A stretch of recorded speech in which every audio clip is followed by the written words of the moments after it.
Porque cada palabra de 32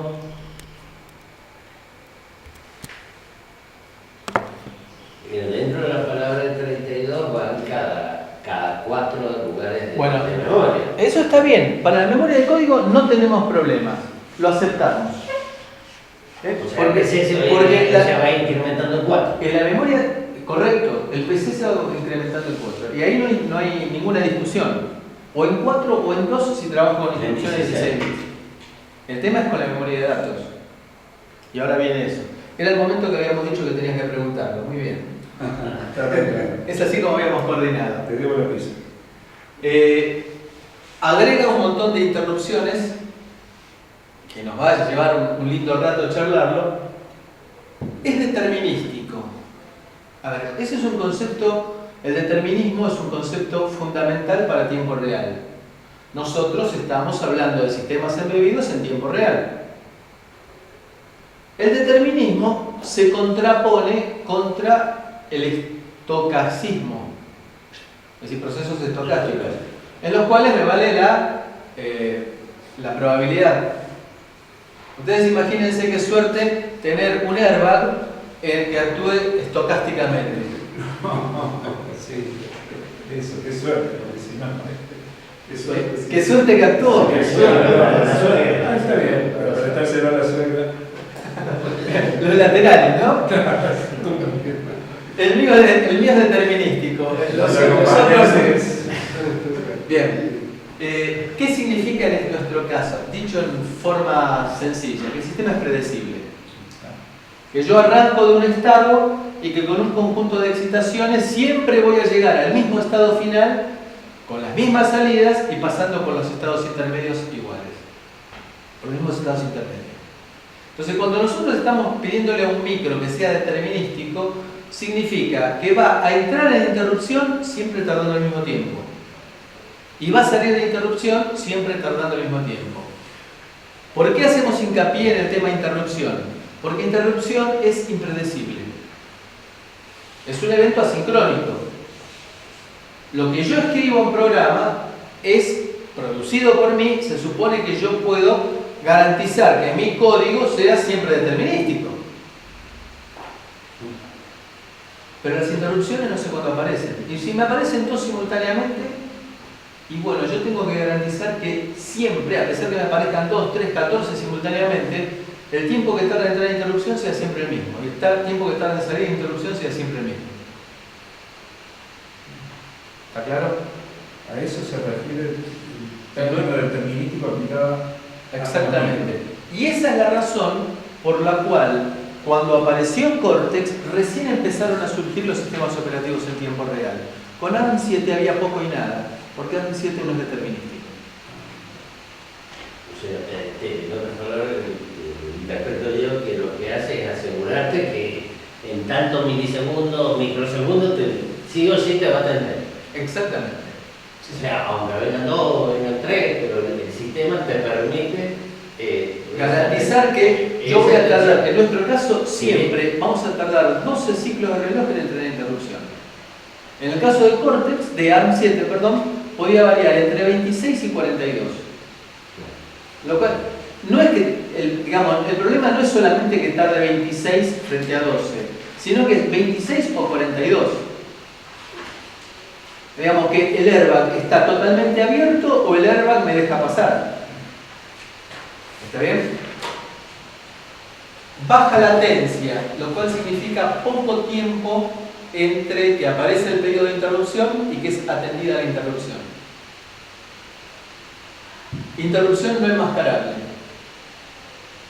Aparece una para situaciones catastróficas. Por ejemplo, el corte de la alimentación.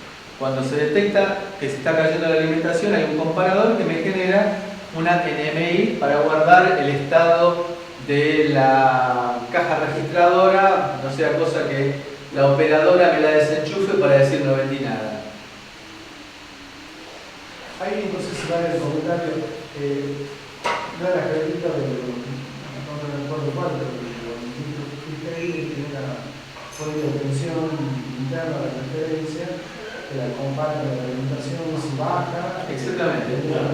Eso existe mucho que se llama power on boot. Es decir, que está funcionando bien o no Sí. la implementación. Sí. Hoy en día la mayoría lo tienen incorporado. Frisquet hizo mucho hincapié en eso. Debe ser muy bueno, muy característico. Multiplicación en un solo ciclo de instrucción, hasta multiplicación de 32 por 32 bits, para guardar en dos registros de 32, es decir, de 64. Y tenemos también incorporada división por cambio, que no estamos diciendo que está en un ciclo de reloj. La división es más complicada de hacer. Y esto es lo que... Este era el momento preciso que me tenéis que hacer la consulta antes. Permite hacer almacenamiento de datos no alineados. Es decir, que la posición de memoria no tiene por qué ser múltiplo de 4. Yo puedo tener, por ejemplo, una variable de tipo byte. Vamos a dejar de lado lo que aprendimos en C, char, integer, porque es un plomazo. Porque integer, cuando trabajo en 16 bits es una cosa, pero cuando trabajo en 32 bits es otra. Entonces vamos a hablar de byte para hablar de las variables tipo char, y vamos a hablar de word para hablar de las variables de 32 bits que eran integer. Bueno, si yo tengo una variable de byte que me usa una posición de memoria, ¿qué hago? Con lo que yo tenía hasta la aparición del córtex, tenía que desechar los 3 bytes que estaban pegaditos. Los tenía que desechar, porque no podía poner varias variables bytes, sino que todas las variables tenían que empezar en una posición de memoria múltiplo de 4. Eso es lo que se llama variables alineadas. Y el programador quedaba alienado, porque tenía que llevar ese tipo de precaución. Acá no hay ninguna penalidad a nivel de programación. Para el programador es transparente. Para el usuario,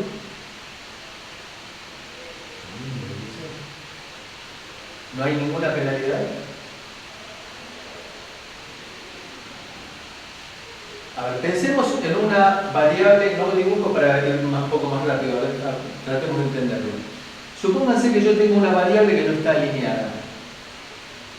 Las lecturas de memoria yo las voy a hacer de a palabra, pero de a palabra que empieza en la posición de memoria múltiplo de 4. Entonces, si tengo una variable que no está alineada, ¿en cuántas lecturas la voy a tener que hacer? En 2. Entonces, para el... No, 2. Una variable de 32.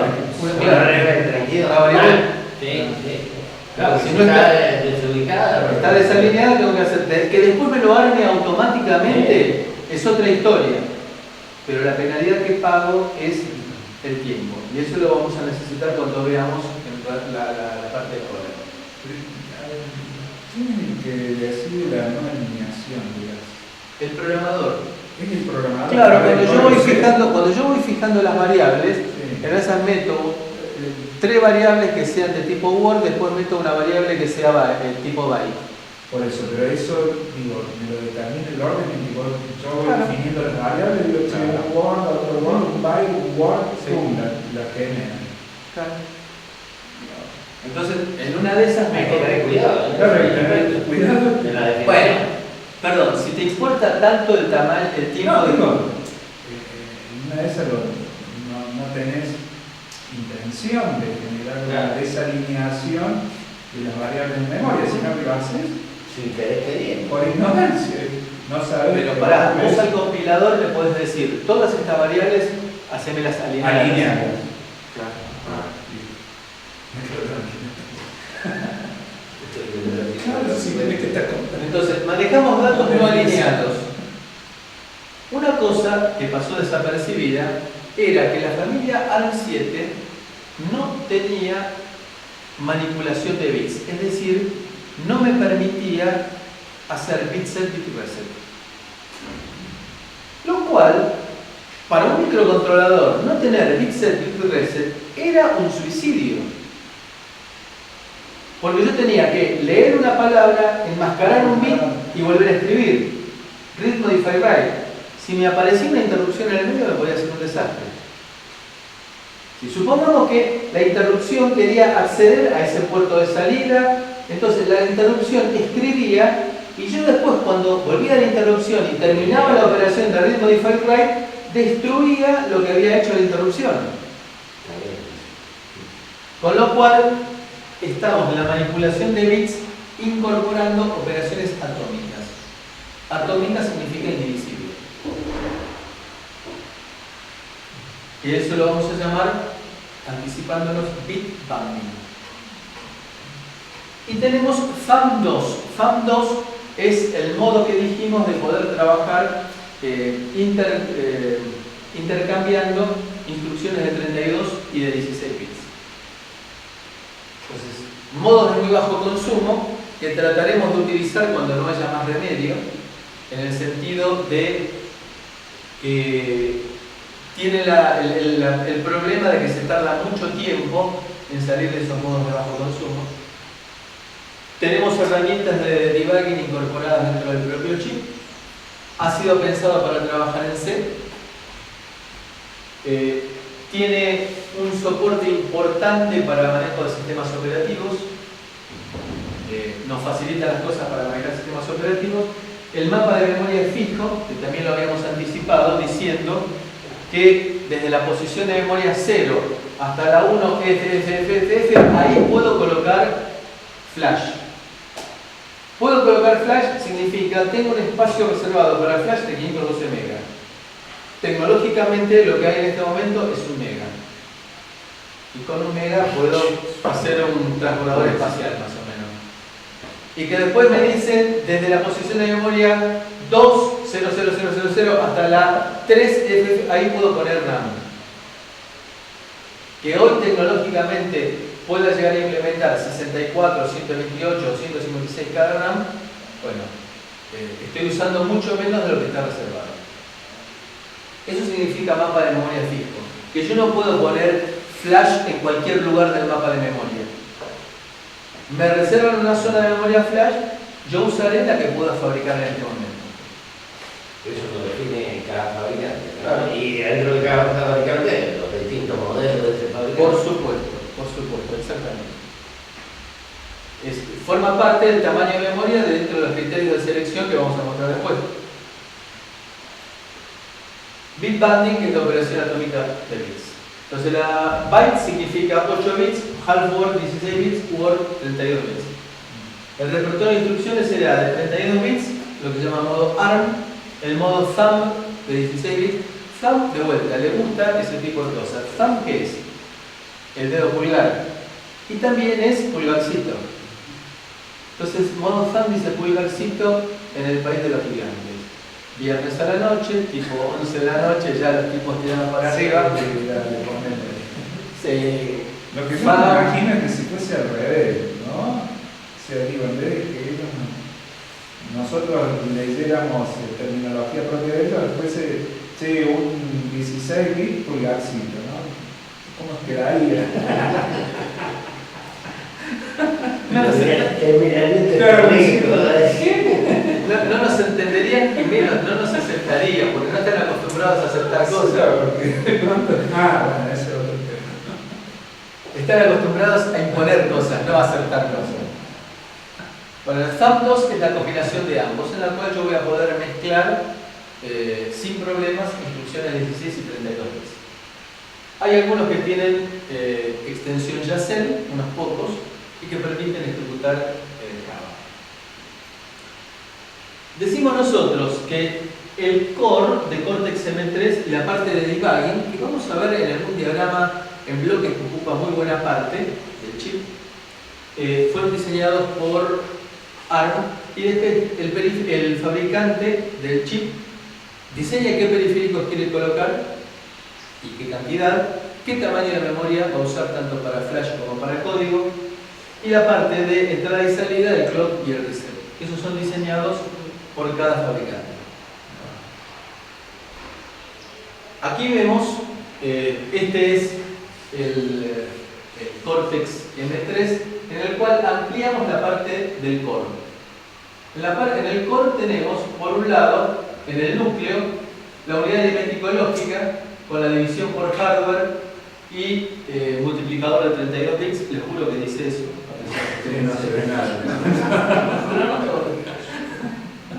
Créame, salvo en el truco, trato de no mentir. NVIC, esa es una sigla que la vamos a utilizar bastante como herramienta de tortura. Significa Nested, anidados, Vector, vectorizados, Interrupt Controller. Que nos permite manipular muy piolamente. Vamos a ver qué fácil que es manejarlo con las herramientas que nos sugiere que utilicemos ARM. Interrupciones. Entonces yo por una instrucción solamente le digo habilitame la interrupción del conversor analógico digital. Una instrucción no, una función. Es decir, algo así como ADIRQ handler enable, y que maneja 134 registros y hay la última tecla hay que apretarla de arriba para abajo, de abajo para arriba. Bueno, eso lo hace a través de una función que me tiene que proveer el fabricante del chip. Pero es muy poderoso el controlador de interrupciones porque me permite fijar prioridades para que una interrupción interrumpa a una sí y a otra no.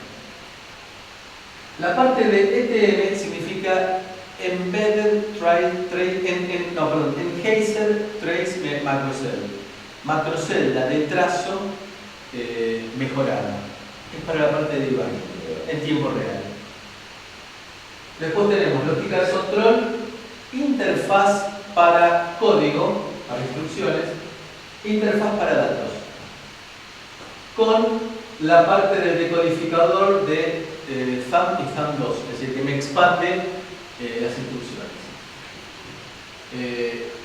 Ahí es donde debería, digamos, los 128 a la izquierda, ¿no? Claro, acá. Esa sería que formaría el... Después cuando veamos en detalle el LPC del 769, ahí vamos a ver cómo se entiende mejor. Y acá nos aparece una bus matrix, sobre lo cual vamos a hacer hincapié también, pero lo anticipo. El bus matrix equivale a una placa de circuito impreso multicapa, en el cual tiene una cosa que es notable, que es la posibilidad que, en el caso del impreso multicapa, lo que me comunica las capas entre sí se llama vías. Aquí las vías son programables.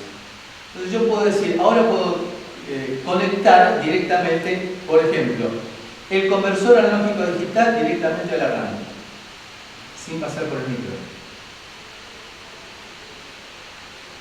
Un acceso directo a memoria.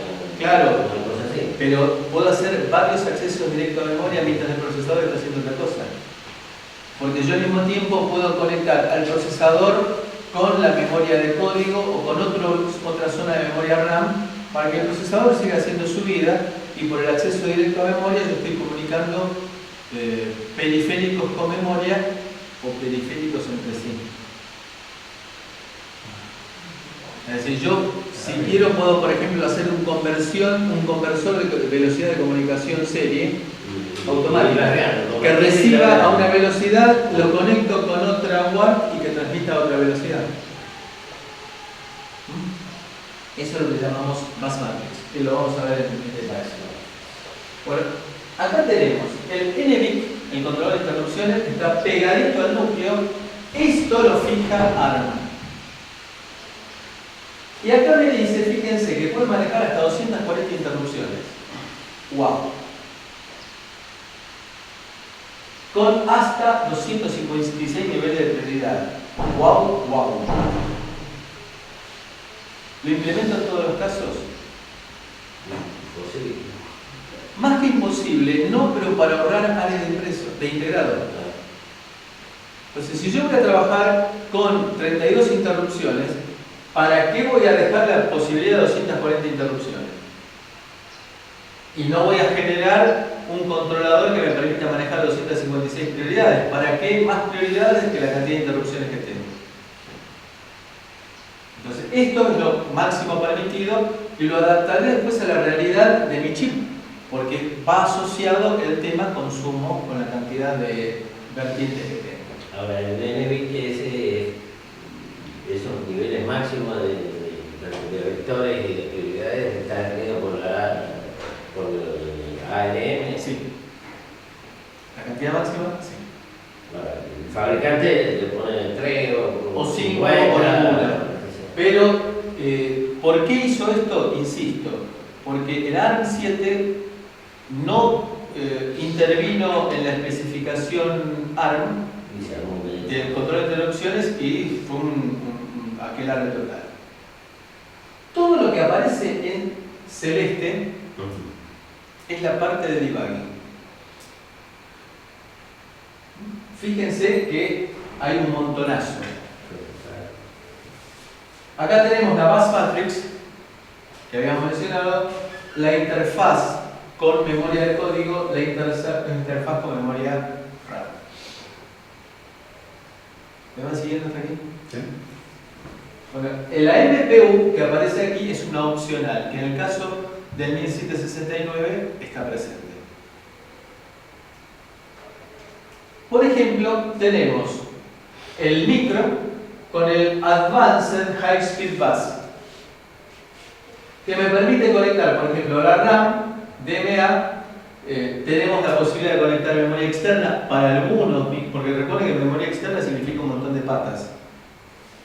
No está disponible para cualquier micro. Son muy pocos los micros que tienen previsto poner memoria externa.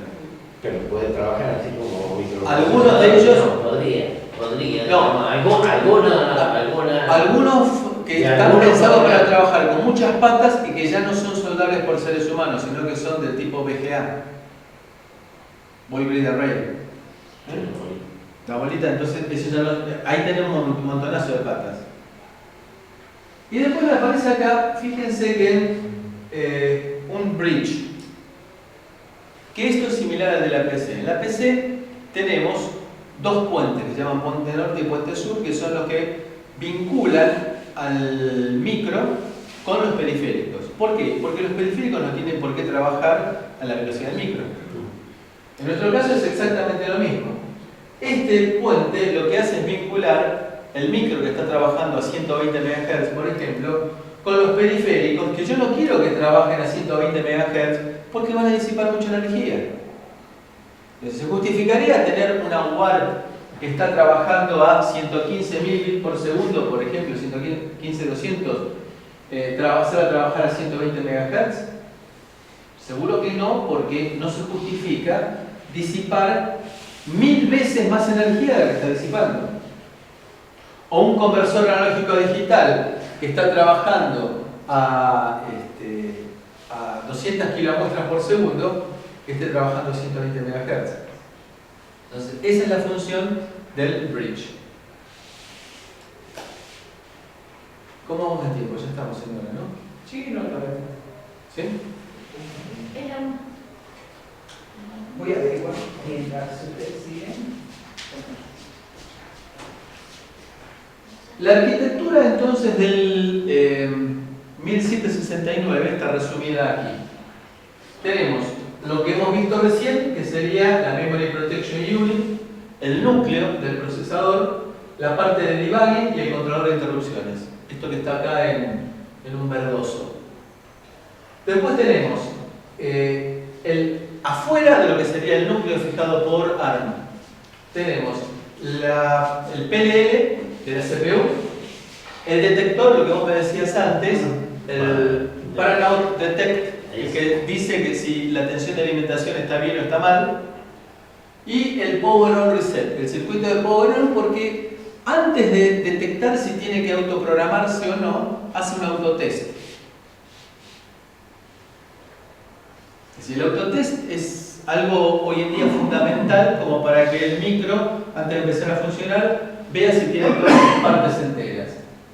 Tenemos entonces, en el caso del 1769, 512K de flash, 64K de RAM, el acelerador de flash que mencionamos antes, este de acá, el controlador de RAM estática, el bus matrix, y del otro lado tenemos como periféricos Ethernet, la MAC de Ethernet con su propio acceso directo a memoria, USB que nos permite las tres opciones: host, on the go o device. que tiene su interfaz física, como para poder conectarnos directamente al conector, un PLL propio. ¿Por qué? Yo puedo manipular este PLL a la velocidad que se me ocurra. ¿Puedo hacer lo mismo con USB?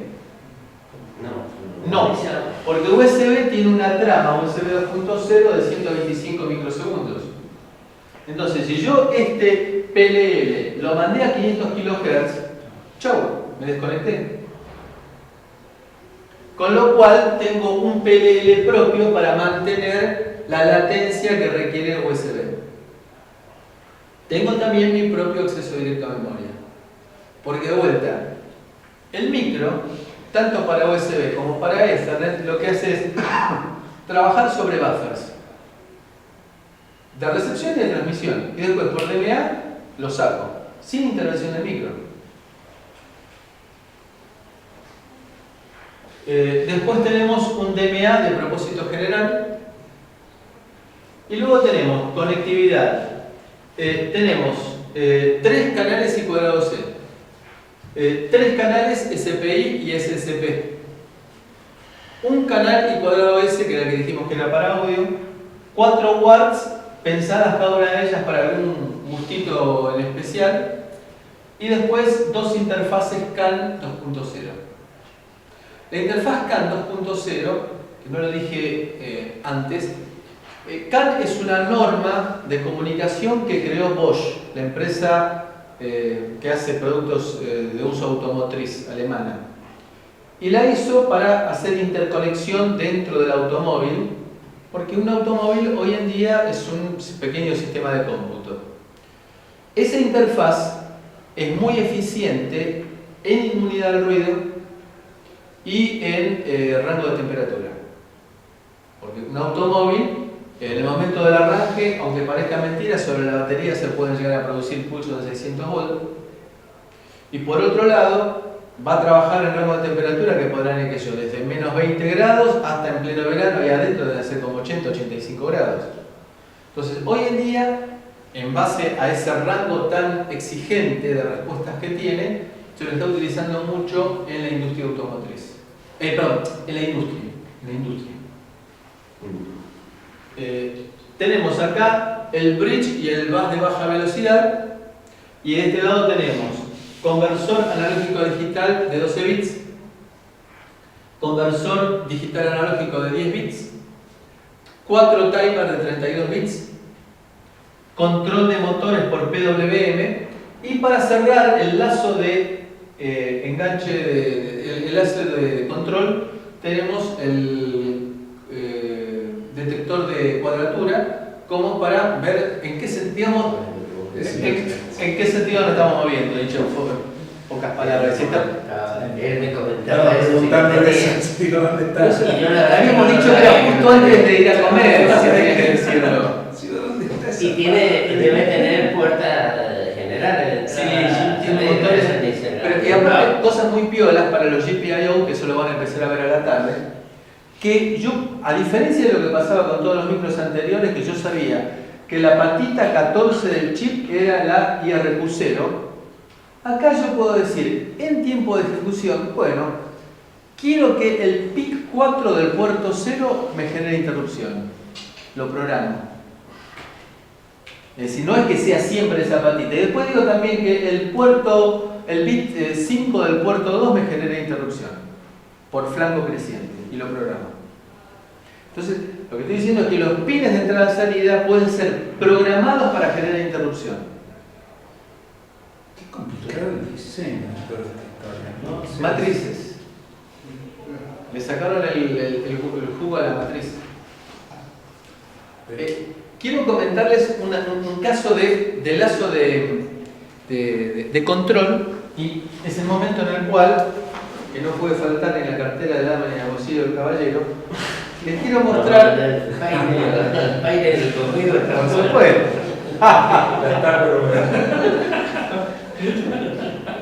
Veamos el lado positivo, lo que ahorras de shampoo. Bueno, les quiero mostrar la que para mí es la mejor revista que hay sobre el tema de embebidos. Les cuento de qué se trata. Circuit Seller se llama. La historia es un poquito así. Había una revista en aquella época, algunos se deben acordar todavía, que se llamaba Byte, una revista de macronomía. En la década del 70, a principios del 80. En la facultad tenemos las pilas de esa revista. Yo en alguna mudanza las dejé de lado. Había un capítulo, una sección que se llamaba Steve Ciarcia, Circuit Seller. Este tipo, Steve Ciarcia, es mi ídolo, todas las mañanas me recuerdo y me encomiendo a él, porque el tipo lo que hacía en aquella época, por ejemplo, uno de los proyectos que había hecho era el control desde su Apple II de su casa. Digamos, había hecho una casa inteligente a fines de la década del 70, usando la red de alimentación para conectar su Apple II con dispositivos remotos que ponía para prender luces y ese tipo de cosas. Y el tipo lo que hacía es ponía todo el diseño completo en la revista. Les presentaba las fotos del impreso para que el que quería la fotografía y armara su impreso o lo vendía, el impreso. Y para aquel que le gustaba el proyecto y no tenía ganas de laburar, le vendía la placa armada. El tipo se fue para arriba. Al poco tiempo sacó su propia revista Circuit Seller. Después, cuando se cansó de hacer plata, como el tío Patilludo, agarró y se la vendió a Elector.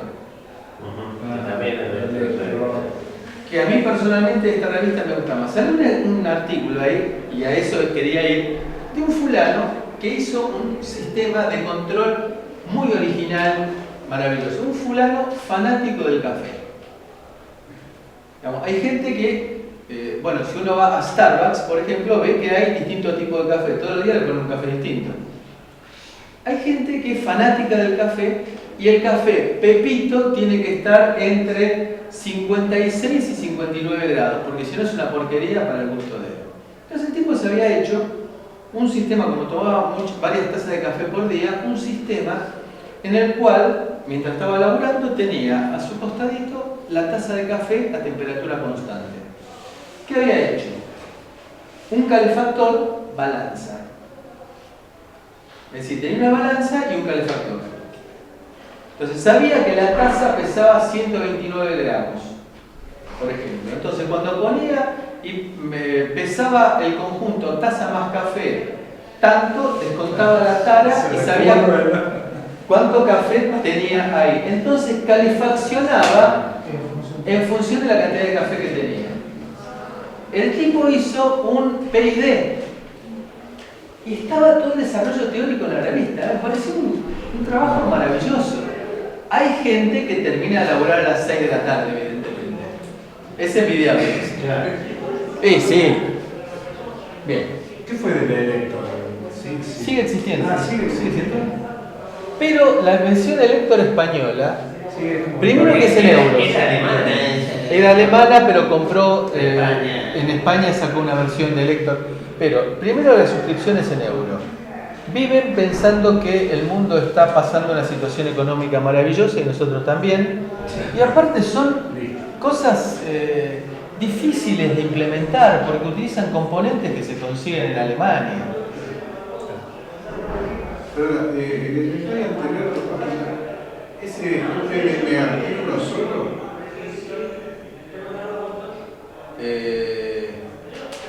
¿Cuál? No, el acceso directo a memoria este. Puede tener varios. Son varios. Sí, son varios. Creo que son 4, me parece, no estoy seguro, pero creo que son 4 canales. Fíjate las 840 páginas. Poderoso. Sí. Dentro de la familia de NXP y de la familia de 1700 tenemos también siempre los familiares pobres. Como por ejemplo el 1343 que usamos durante mucho tiempo, que está reducido. Por ejemplo, no tiene USB, no tiene Ethernet, tiene USB solamente. No me acuerdo. Bueno, no tiene USB, no tiene Ethernet, no tiene. En el M3 también. Es Cortex M3. Tiene mucha menos memoria, tiene 8K de RAM y 64K de flash. menor frecuencia de clock y no tiene la unidad de protección de memoria. Esas dos Ya están saliendo. Los registros de Cortex M3 son básicamente 16, algunos de los cuales tienen funciones específicas. Ahora lo vamos a mencionar y con esto redondeamos por hoy. De los cuales solamente de R0 a R7 están disponibles en todo momento. ¿Qué quiere decir esto? Quiere decir que cuando nosotros MP3eamos el código de operación, empezamos a serruchar cosas. Entre las cosas que serruchamos fue el tamaño que le asignamos a los campos definidos para los operandos, que habíamos dicho que era de 4 bits. Entonces, entre las cosas que reducimos es ahí. En lugar de tener campo de 4 bits, lo llevamos a 3. Quedan 8 registros accesibles en todo momento. Con lo cual ahí ya nos ahorramos 3 bits en el código de operación. Y los registros que tienen nombres específicos son el contador de programa, que es el R15. Yo puedo mencionarlos de cualquiera de las dos formas, o R15 o PC. El R14, que es el Link Register. Ese es el registro en el cual se guarda la dirección de retorno cuando yo llamo una subrutina. Es una arquitectura RISC, es decir, que tratamos de no fabricar instrucciones especiales. Por lo tanto, no tengo instrucciones de cola subrutina, sino que tendré una instrucción que se llama branch and link, que lo único que me hace este link es setearme un 1 en el código de operación del branch. Cuando el micro detecta que ese bit está en 1, lo que hace es pasar a ejecutar la dirección que le estamos diciendo nosotros, en lo que viene a la derecha del branch and link, y me copia el valor del contador de programa, que es la próxima instrucción que voy a ejecutar, en el registro R14. ¿Y hasta dónde llega? Hasta que yo le diga retornar. ¿Quién le dice? El código. El código de la función o de la rutina. Claro, pero el código de la rutina, cuando le pasó el control, le empezó a Ejecutarse. Y en algún lugar le tendré que poner el equivalente de red. O transferir del R14 al 15. Exacto. Es decir, la forma de retorno. ¿Por qué no le pusieron un call? ¿Y por qué? Digo que se la En esa época era que se la está diciendo. ahí era lunes a la mañana. Ahí era lunes a la mañana. No, por RISC. Reinventar. Por RISC. No tenés instrucción de incremento, por ejemplo. Claro. Pensando desde este punto de vista, si vos colocas una nueva instrucción, vas a tener que usar espacio de cheque. Entonces, en lugar de colocar una instrucción de retorno, yo cuando termine de ejecutar mi subrutina, pondré algo así como move PC LR o R15, R14. Ya está. Es equivalente a red. Si lo pongo así, el compilador me va a decir, no, en serio, me va a decir, mire, no está mal lo que puso, pero ¿por qué no pone otra instrucción que es BX, Branch and Exchange? ¿Está bien? Entonces acá no creé una instrucción call, sino que usé una instrucción que ya tenía. Lo digo. Sí, existe el call, el enter, el link dentro de la arquitectura x86 y en assembler. Y bueno, es otra forma de implementar lo mismo. Lo que pasa es que aquí es difícil entenderlo para uno que tiene la formación del código 6, digamos, de las instrucciones complejas. Pero es que yo llego a la conclusión que esto lo hacen, todas las instrucciones las hacen por hardware, las tienen por hardware y por eso son rapidísimos. Y entonces con instrucciones así tan simples como sumar 1, se ahorra el incremento, como dijiste. exactamente. Yo, por ejemplo, No tienen de un registro. es que vos fíjate, y eso sí, creo que ahí podemos resumir todo. Yo tengo que hacer una instrucción, las instrucciones son de 32 bits en principio. Sí. Entonces, una instrucción de incremento me llevaría a 32 bits. Ahora, ¿cuántos bits me va a llevar esta instrucción? Por ejemplo, si quiero incrementar R0. Si yo le digo add R0 con el valor que tenía antes R0 y 1. 32 bits. Entonces, ¿para qué voy a poner una instrucción de incremento si yo ya la tengo resuelto, No, sí. no agregando nada? Es filosófico esto. Sí, yo creo que sí. Cuesta adaptarse. Nos cuesta adaptarnos, pero digamos, ustedes no van a programar en Assembler, pero No, tengamos sí. una idea de cuál es la filosofía con la cual estamos Quiero trabajando. entenderlo, porque Ya, pero te das cuenta de algunas cosas. a ver, la IDE vos estás viendo tanto el código C como podés ver la parte en el ensamblador, o sea que podés interpretar lo que se está haciendo ahí. Y esa es la idea que hagan, que vean Claro. cómo se usa todo esto. Después tenemos el R13, que es el stack pointer, y que es doble, que teníamos dos stack pointers, uno de sistema y uno de usuario. Y después tenemos un conjunto de registros que nos permiten manejar la parte de interrupciones, y el último que es el registro de control, que es el que me define el modo de trabajo y me permite entrar en los modos de bajo consumo. ¿Bien? Bien, dejamos acá, vamos a... Sí, vamos a.